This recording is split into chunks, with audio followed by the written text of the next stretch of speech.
Hello, hello, Adrian here. So, we've gone through now the basics of grouping stuff together. We want to actually sort of understand what all of these objects actually are. And so, we want to look down here and investigate this content browser we've been going through. And basically, within our world outliner, this is all the stuff that's inside this level. Levels are where we do a lot of our work, but that's not exactly what our file is. And so, Unreal actually works more as a host of objects rather than sort of a traditional editor like you think of Rhino. So in Rhino, when you save something, it is a Rhino file. But when you save an Unreal document, it's actually more of a representation of a folder system. So when you have a look and you actually open up the Unreal file, like the actual Unreal file that you sort of, the Unreal project, it is just a reference to a whole bunch of folders. And so this world outliner is showing you what's inside of a level. And if you actually just click Save All down here, you'll see that it actually shows you what you're saving. And you'll see all of the objects that we've imported earlier. But you'll also see a first-person example map. And that map is the actual level that we're doing all our work in. So that's kind of what you think of when you look at a Rhino file, which is where everything's saved in. But that's not what the Unreal project actually is. The Unreal project's what this content browser is. And this content browser represents all of the things that are inside and accessible within this project, which sometimes are things that you've imported but not yet actually put in your file. And the best way to sort of understand this is kind of as a sort of Windows or Mac folder system. And so you'll see up at the top there's kind of like your breadcrumbs, as they're called in Windows, which are your the sort of parent and child folders. If we click on the content folder, we kind of go to the root of everything. So all of the stuff that's inside this file are inside these folders.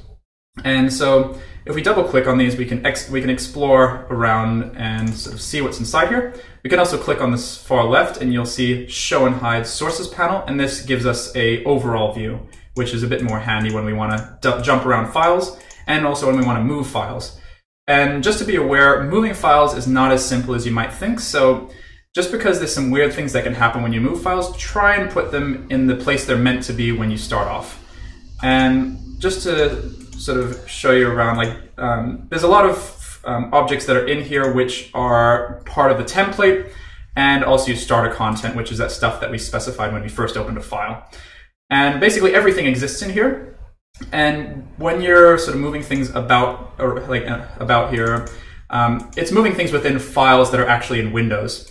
And so be aware that all of these files actually do exist somewhere in the real sort of Windows browser. And also when you delete things in here, it deletes them everywhere, both within Windows and within your level. So for instance, if I if I just left click on this chimney object and if I right click on this chimney object and click delete, it'll actually say that this object exists somewhere and is dependent. And this dependency is basically saying that you've used this somewhere, and if you delete this, it's going to remove it from that level. And so that's the important thing to remember, is that anything that's in your content browser is the original, so to speak, and everything else is a copy or a reference of that. So this is kind of a useful dialogue, just because it not only warns you if you're about to break something, but it also lets you replace that object. So let's, for instance, say that you have a whole bunch of chairs that you no longer like, but you want to replace them with a different chair model. You can click on this and replace it with a different chair you might have in your content browser and replace all of them, deleting the ugly chair you had before.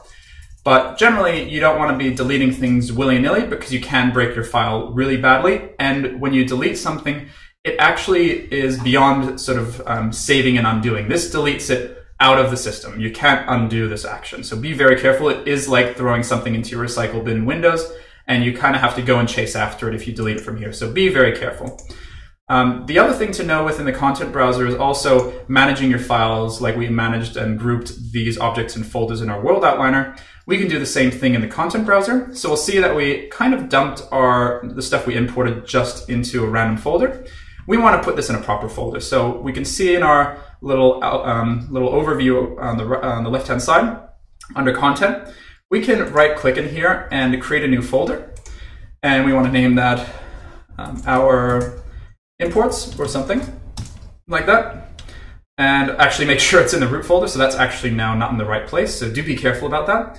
we can literally just drag that folder now into the content, and we want to click Move Folder here. So now this is in the root. So if I click on Content, you'll see we have our imports sitting in there. And if we go back to our objects inside where we put them, so make sure you keep track of where you put your objects, we can select all of the imports that we did before and just go through all of those. And we want to put these somewhere that's a little more responsible. So I'm just going to literally drag all of these, and you'll see that now we have a little preview which says 13 because we're holding 13 objects. And we want to dump these into, and you can see already here, move or copy into this folder. And we want to move these, and that'll move all of those objects. You can also copy them, which is quite good if you want to make duplicates and edit them so you don't edit originals. And the last thing you want to do before you leave this is right-click on that folder.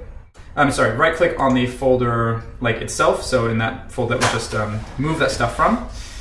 And we want to click Fix Up Redirectories and Folder.